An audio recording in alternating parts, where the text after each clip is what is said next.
Pemirsa, kasus tekanan darah tinggi atau hipertensi tidak hanya bisa terjadi pada orang tua, tetapi juga anak-anak.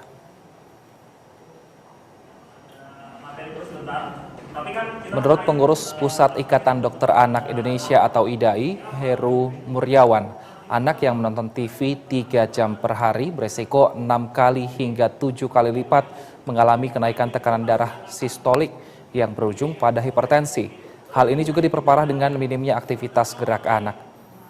Angka kejadian hipertensi pada anak dan remaja di Indonesia sekitar 3,11% sampai 4,6%. Hipertensi pada anak lebih umum diketahui terjadi pada usia 7 tahun ke atas karena gejalanya lebih mudah dideteksi.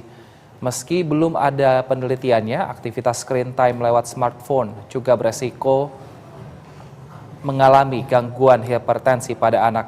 IDAI mengimbau agar waktu nonton anak harus dibatasi karena jika anak kurang aktivitas, lama-kelamaan bisa menyebabkan hipertensi. Efek jangka panjang jika tidak diobati, hipertensi bisa menyebabkan kerusakan organ seperti jantung, susunan saraf pusat yang menyebabkan stroke.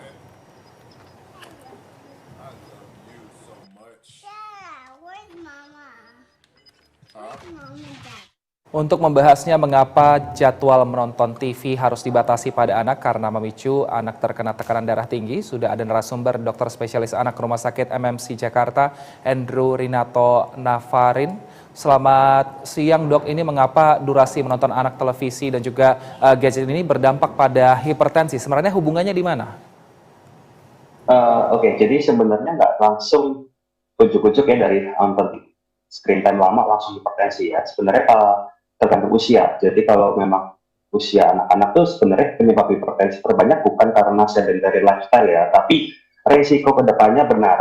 Jadi karena anaknya itu nggak banyak gerak, jadi itu resiko untuk obesitas atau metabolic syndrome lainnya. Nah, ujung-ujungnya saat dewasa dia jadi hipertensi. Nah, itu yang benar. Karena kebiasaan itu sulit dirubah, dan kalau dari anak-anak sudah obesitas, saat dewasa itu lebih sulit lagi untuk merubahnya. Jadi sebenarnya lebih ke healthy lifestyle-nya. Tapi hipertensi pada anak tuh, apalagi anak di bawah 5 tahunan gitu ya, itu bukan karena nonton TV. Itu mayoritasnya karena masalah yang di pembuluh darah atau ginjalnya terutama ya.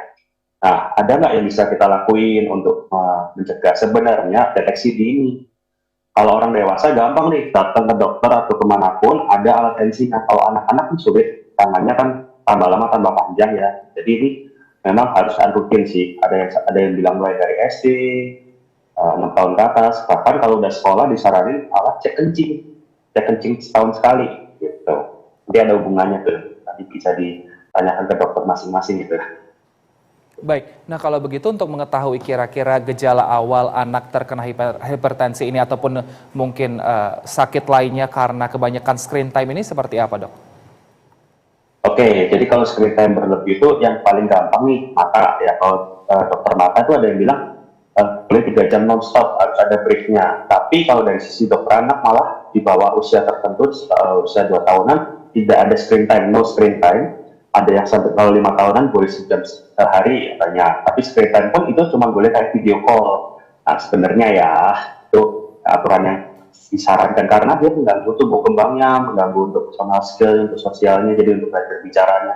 Banyak kasus karena apalagi zaman COVID kan banyak di rumah nih, anak-anaknya susah main keluar, padahal anak-anak kecil itu kan explore motoriknya ya, jadi akhirnya dia mengalami masalah untuk terlambat bicara, sosial skillnya kurang, ya itu memang resiko. Kita nggak bisa milih ya, maksud saya kita waktu zaman COVID kita menghindari penyakit otomatis terganggu sosial skillnya. Kalau anak-anak itu resikonya daripada kena COVID ya, karena ya kembali lagi kita nggak bisa dapat semuanya.